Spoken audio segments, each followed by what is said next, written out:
Welcome to the first test academy. তো তোমাদের সামনে অনেক দিন পর ক্লাস নিয়ে আসলাম। তার কারণটাই আশা করি তোমরা জানো, না জানলেও আমি একটুখানি বলে দিচ্ছি। আমাদের এই জেলাতে বলো বা আমাদের এই এলাকাতে নেটওয়ার্কে একটু ইস্যু আছে বা নেটটা বন্ধ করা আছে, তার জন্য কিন্তু তোমাদেরকে ভিডিওগুলো দিতে পারছি না। আশা করি যখনই ঠিকঠাক হবে তখনই কিন্তু তোমরা রেগুলার ভিডিও পাবে।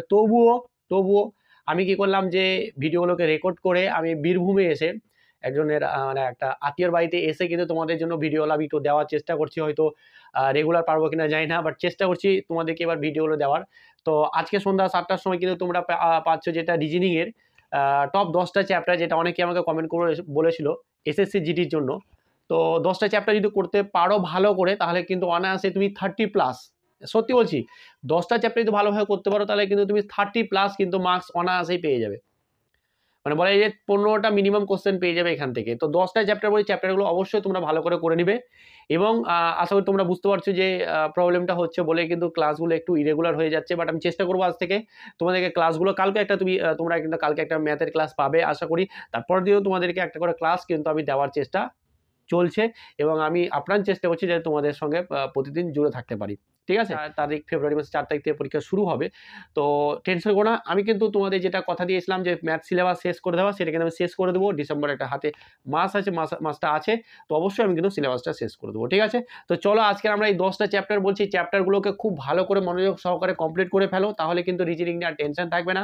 তো চ্যাপ্টারগুলো ভালো করে বলছি, এবং যদি তোমাদের মনে হয় যে চ্যাপ্টারগুলো আমি আরেকবার ভালো করে করানো আছে প্রত্যেকটা চ্যাপ্টার, ঠিক আছে, তারপরে যদি তোমাদের মনে হয় যে কি আমি করিয়ে দিব তোমাদেরকে আবার, তো তোমরা অবশ্যই কমেন্ট করবে, আমি কিন্তু আবার চ্যাপ্টারগুলো ধরে তোমাদেরকে আমি করে দেবো। আর এই 10টা চ্যাপ্টার খাতায় নোট করে নিবে, এবং এই 10টা চ্যাপ্টারকে ভালোভাবে তোমাকে কিন্তু প্র্যাকটিস করতে হবে। তো চলো তাহলে আমরা 10টা চ্যাপ্টার নিয়ে অবশ্যই আলোচনা করি, এবং 10টা চ্যাপ্টার তোমাদের সামনে বলে দিই। এবং অবশ্যই কিন্তু এখানকার মধ্যে আমি একটা চ্যাপ্টার শুধু করাই নেই, শুধু বাকি সব করাই আছে। ঠিক আছে? তো তোমরা কমেন্ট করবে, যদি মনে হয় যে আবার করতে, তাহলে আমি কিন্তু করে দেবো। চলো তাহলে 10টা চ্যাপ্টার ভালো করে দেখে নাও। যাদের এখনো হয়তো প্রিপারেশন শুরু করনি, বা হয়তো যারা করেছো তারা আরো ভালোভাবে এগুলোকে কিন্তু আগে ক্যাপচার করো, আগে কিন্তু এগুলোকে কভার করো। ঠিক আছে? দেখো আমাদেরটা কি হবে, প্রথম যদি চ্যাপ্টারটা আমরা বলতে চাই, সেটা হচ্ছে যে কি আমাদের নাম্বার সিরিজ। এই চ্যাপ্টারটা থেকে প্রায় 2 থেকে 3টে করে কোশ্চেন আসছে। কটা থেকে কোশ্চেন আসছে? 2 থেকে 3টে কোশ্চেন।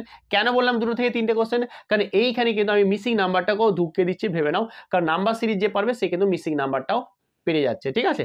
তাহলে আমাদের এটা হয়ে গেল, প্রথমটা কি হয়ে গেল, যে নাম্বার সিরিজ। এরপরে আসছে যে লেটার সিরিজ। ঠিক আছে? লেটার সিরিজ থেকেও আমাদের কিন্তু প্রায় 2টো করে কোশ্চেন কিন্তু ফিক্সড আসছে। এরপরে যেটা আসছে সেটা হচ্ছে, আমি বেশি সময় নেব না, তোমাদের অল্প সময় বলে দিচ্ছি, কোডিং এবং হচ্ছে যে কি ডিকোডিং। এই চ্যাপ্টারটা কিন্তু খুবই ইম্পর্টেন্ট। কোডিং এবং হচ্ছে যে কি ডিকোডিং, এই চ্যাপ্টারটা কিন্তু তোমাদের খুবই ইম্পর্টেন্ট। কোডিং এবং ডিকোডিং, এখান থেকেও কিন্তু তোমাদের কিছু শিফটে 2টো আসে, কিছু শিফটে একটাও আসে, তবে একটা কিন্তু তোমরা গ্যারেন্টি পাবেই। ঠিক আছে? চলো তারপরে যেটা চ্যাপ্টার আসে, মোস্ট ইম্পর্টেন্ট চ্যাপ্টার, এবারে যেটা দেখা গেছে খুব সহজ কিন্তু কোশ্চেন কিন্তু আসছে, যেটা হচ্ছে ম্যাথামেটিক্যাল অপারেশন। সেটা হচ্ছে যে কি ম্যাথামেটিক্যাল অপারেশন, সেটা হচ্ছে যে কি আমাদের এখান থেকে কিন্তু বলা যেতে পারে 2টো করেই কিন্তু আমি ম্যাক্সিমাম শিফটে দেখেছি। তবুও এই একটা থেকে 2টো কিন্তু তুমি ধরতে পারো, বাট 2টো করে কিন্তু ম্যাক্সিমাম শিফটে আমি দেখেছি কোশ্চেন। ঠিক আছে? এরপরে যেটা আসছে সেটা হচ্ছে আমাদের কি, এবার চলে আসছে আমাদের 5 নম্বর। দেখো 4টা চ্যাপ্টার বললাম, 4টাই চ্যাপ্টার থেকে কিন্তু আমাদের এখান থেকে দুটো করে মানে 8টা কোশ্চেন কিন্তু হয়ে গেল। যদি ধরে নেওয়া যায় তাহলে কিন্তু আমাদের 8টা কোশ্চেন হয়ে গেল। ঠিক আছে? চলো এরপরে যেটা আসছে সেটা আসছে কি ব্লাড রিলেশন। দেখো লাস্টে যে চ্যাপ্টারটা বলবো সেই চ্যাপ্টার থেকে 3টা করে কোশ্চেন আসে, 3টে, মানে 2টা তো মিনিমাম, 3টেও আসছে। তো প্রথম থেকে দেখবো চ্যাপ্টারগুলো প্রত্যেকটা কিন্তু একদম মাথায় ঢুকে নিবে। এখানে কটা কোশ্চেন আছে? এখান থেকে ওই একটা থেকে 2টোই আসছে। ঠিক আছে? বেশি আসছে না, ম্যাক্সিমাম শিফটেই কিন্তু একটা, কিছু শিফটে দেখা যাচ্ছে 2টোও কিন্তু কোশ্চেন এসে গেছে। এরপর আসছে 6 নম্বর। 6 নম্বরটা কি আসছে আমাদের? ডাইস, ওপেন ডাইস এবং আমাদের ক্লোজ ডাইস মিশিয়ে কিন্তু কিছু শিফটে একটা কোশ্চেন এসেছে, কিছু শিফটে 2টো করে কোশ্চেন এসেছে। এরপরে যেটা 7 নম্বর চ্যাপ্টার, 7 নম্বর চ্যাপ্টারটা কি? 7 নম্বর চ্যাপ্টারটা হচ্ছে আমাদের সিটিং অ্যারেঞ্জমেন্ট। কি বললাম? সিটিং অ্যারেঞ্জমেন্ট থেকে আমাদের কটা করে কোশ্চেন আসছে? এখান থেকেও কিন্তু ওই একটা করে বা কিছু শিফটে 2টো করে কোশ্চেন দেখা গিয়েছে। একটা বা কিছু শিফটে 2টো করে কোশ্চেন দেখা গিয়েছে। 8 নম্বরে যাই, তাহলে 8 নম্বরটা কি হচ্ছে? 8 নম্বরের ক্ষেত্রে যদি আমরা যাই তাহলে কিন্তু আমাদের একটা চলে আসছে ডিকশনারি। এখান থেকে কিন্তু ফিক্সড একটা কোশ্চেন কিন্তু তোমাদের আসছে, একটা কোশ্চেন আসছে এখান থেকে। ঠিক আছে? তো এটা খুব একটা সহজ একটা পোর্শন, তো এটা করে নেওয়াটা তোমাদের খুব দরকার, খুবই একটা সহজ একটা পোর্শন। ঠিক আছে, এরপরে যেটা আছে আমাদের 9 নাম্বার। 9 নাম্বারটা হচ্ছে যে কি আমাদের অ্যানালজি। এখান থেকে একটা থেকে দুটো কোশ্চেন তোমাদের ফিক্সড আসছে, বুঝে গেছে? এই হচ্ছে আমাদের 9টা চ্যাপ্টার। এরপরে যেটা আছে সেটা হচ্ছে যে কি আমাদের 10 নম্বর চ্যাপ্টার, এবং এই চ্যাপ্টার থেকে এবার কিন্তু দেখা গিয়েছে আমাদের এসএসসি জিডিতে প্রায় এখান থেকেই প্রায় 2 থেকে 3খানা কোশ্চেন কিন্তু করে দেওয়া, মানে কোশ্চেন করছে। আর আশা করছি আগামী দিনেও কিন্তু এখান থেকে 3 থেকে 4 মানে 2 থেকে 3খানা কোশ্চেন আসবে। আর এগুলো কিন্তু বেশি বেশি করে এসএসসি কিন্তু জোর দিচ্ছে এই সব কোশ্চেনের উপরে। তো এই চ্যাপ্টারটা আমি ভালো করে বলবো, এই চ্যাপ্টারটা ভালো করে শুনবে এবং খাতায় নোট করবে, এবং কোন বই থেকে করবে আমি কিন্তু সেটাও বলে দেবো যে কোন বই থেকে এটা বেশ ভালো দেওয়া আছে। তো দেখো, প্রথম আমাদের যে চ্যাপ্টারটা শেষে যে চ্যাপ্টারটা সেটা বলছে, ভালো করে বুঝে নাও। 10 নম্বর যেটা আছে সেটা হচ্ছে যে কি ফিগার মানে বলছে যে চিত্র মানে এটা কি এবার দেখে নাও, ভালো করে বুঝে নাও। এই ফিগার বা চিত্রের মধ্যে কিন্তু 3খানা 4খানা চ্যাপ্টার আছে, ঠিক আছে? কিছু চিত্র প্রতিস্থাপন করা, এটাতে কি বসবে, কিছু চিত্র খুঁজে বের করা যে এই ছবিটা এই চিত্রের মধ্যে কোথায় আছে, ঠিক আছে?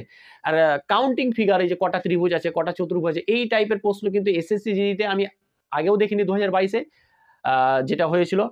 এই 2024-এ যেটা হলো সেটাতেও কিন্তু আমরা দেখতে পাইনি, মানে 23-এ যেটা এক্সাম হয়েছিল আর একটা 24-এ, কিন্তু আমি দেখতে পাইনি। তো ওটা আমার মনে হয় না যে করা বেটার হবে, তোমাদের না করাই ভালো। কিন্তু বাকি যেগুলো আছে সেগুলোকে কিন্তু ভালো করে তোমাকে কিন্তু করতে হবে, বুঝে গেছে? তো দেখবে যে কি চিত্র খুঁজে বের করা, হ্যাঁ, চিত্র পেপার ফোল্ডিং, ঠিক আছে? এই সব জিনিসগুলো কিন্তু আসছে। তো এবার যদি আমি বলতে চাই স্যার কোন বই থেকে পড়বে, সুবিধা স্যারের বইটা থেকে কিন্তু দেখো, কোনো বইকে আমি প্রমোট করছি না, আমার কাছে বইটাও আছে এবং আমি অফলাইনে কোচিংও পড়াই, তো বইটা বেশ ভালো বই। ওইখান থেকে কিন্তু এগুলো খুব সুন্দর দেওয়া আছে, আমি দেখেছি, ওই কারণে তোমাদের সামনে আমি তুলে ধরছি।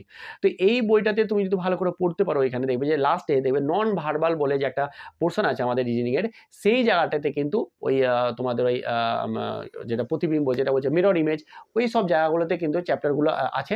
বেশি না, মানে 3 থেকে 4খানা চ্যাপ্টার আছে, একবার দেখে নিলে কিন্তু বুঝে যাবে। তোমরা যদি কমেন্ট করো যে স্যার একটু চ্যাপ্টারগুলো ভালো করে বুঝিয়ে দিন, তাহলে অবশ্যই আমি কিন্তু চেষ্টা করবো সেই চ্যাপ্টারগুলোকে তোমাদের সামনে কিন্তু পরীক্ষার আগে নিয়ে আসার। আর এই যে 10টা চ্যাপ্টার বললাম, 10টা চ্যাপ্টার এই পেপারের এই ব্যাপারটা বাদ দিয়ে বাকিগুলো কিন্তু সবকটাই আমার করে দেওয়া আছে, প্রত্যেকটা চ্যাপ্টার কিন্তু করে দেওয়া আছে। তারপরে যদি বলো যে কি না স্যার এইবারে এসএসসি জিডির জন্য আপনি আরেকবার একটু ভালোভাবে আপনি করে দিন, তাহলে কিন্তু আমি আবার করে দেবো। বাট এই চ্যাপ্টারটা এইখান থেকে কিন্তু তোমাদের মোটামুটি 3 থেকে 4খানা কিন্তু, মানে 2 থেকে 3খানা কোশ্চেন কিন্তু ফিক্সড আসছেই। তো বারবার বলছি, কেউ মিস করে যাও না, একটুখানি প্র্যাকটিস করে যাবে, তাহলে তাড়াতাড়ি সলভ করতে পারবে। এমনি যদি প্র্যাকটিস না করে যাও না, তাও কিন্তু কোশ্চেন দেখে তুমি করতে পারবে ওখান থেকে।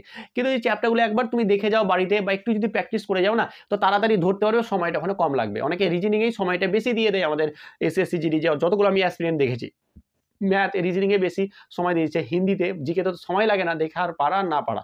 তো যাই হোক, আমি তোমাদের কমেন্টের অপেক্ষায় থাকলাম, যদি হয় কমেন্ট আসে তাহলে কিন্তু 10টা চ্যাপ্টার আমি আবার প্রথম থেকে শুরু করে দেবো। এই হচ্ছে 10টা চ্যাপ্টার, একটু পারলে স্ক্রিনশট নিয়ে নাও আর দেখে নাও এই চ্যাপ্টারগুলোকে ভালোভাবে। যারা এখন শুরু করছো, নতুনভাবে শুরু করছো, বুঝতে পারছো না কী করবে, তো এটা আগে করো, তারপর অন্য কিছু করতে যাবো, ঠিক আছে? তো আজকের ভিডিওটা এইখানেই।